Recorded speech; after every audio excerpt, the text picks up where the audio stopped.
Good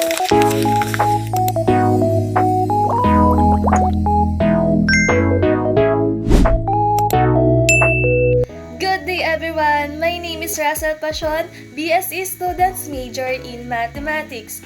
For today's vlog, I will be discussing one of the important 21st century skills, which is yung communication and collaboration. Etong skills na to ay very important kasi makaka-help to sa mga students natin na i-express yung ideas nila, yung opinion nila, and makihalubilo sila sa ibang students to solve problems. As a future educator, kailangan natin i-develop yung skills na to para ma-help natin yung mga students natin na maging prepared sila sa real-life situation. So, hindi ako makakapag-film ng actual. Gagawa na lang ako ng scene using paper. Nag-print ako rito ng mga picture and then ikat na natin siya.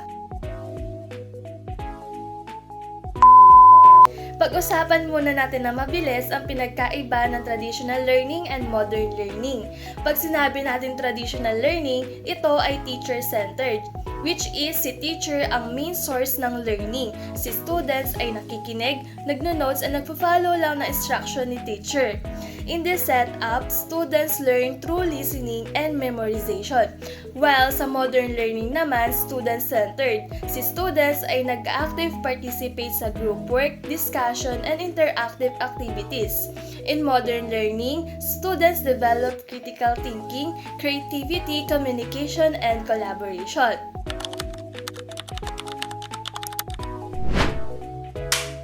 Okay class, our lesson yesterday is equation of a circle, specifically identifying the center and radius.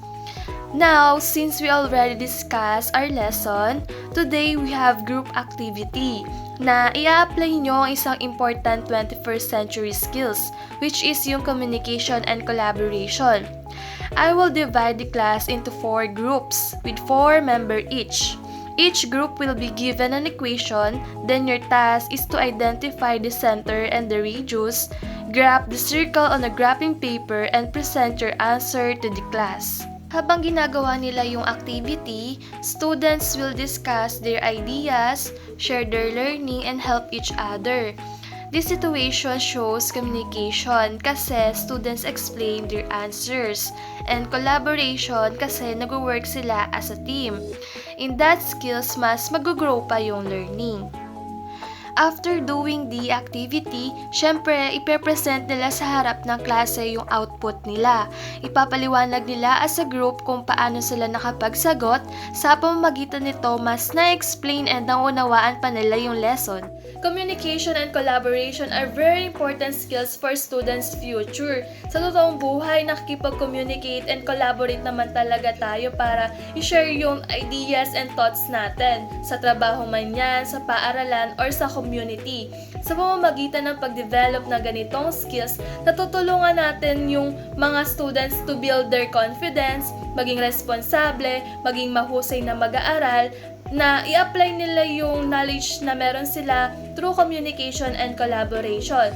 Syempre, as a future educator, ganitong strategies yung gagawin ko. Mag-i-integrate ako ng mga group activities, discussion na magiging active participants sila, na ma-develop pa ng mga students ko yung important skills na ito, na hindi basta may knowledge sila, but also yung makipag-interact, makipagtulungan pa sila sa mga klase nila para mag-grow yung learning na meron sila. At the same time, may apply nila ito in real life.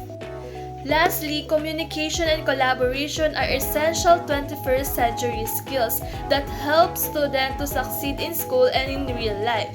As a future educator, responsibilidad natin na mag-create ng learning and meaningful environment kung saan yung mga students ay mag-grow pa yung knowledge na meron sila. Let's all promote 21st century in our classroom to have a great learning and have a great future.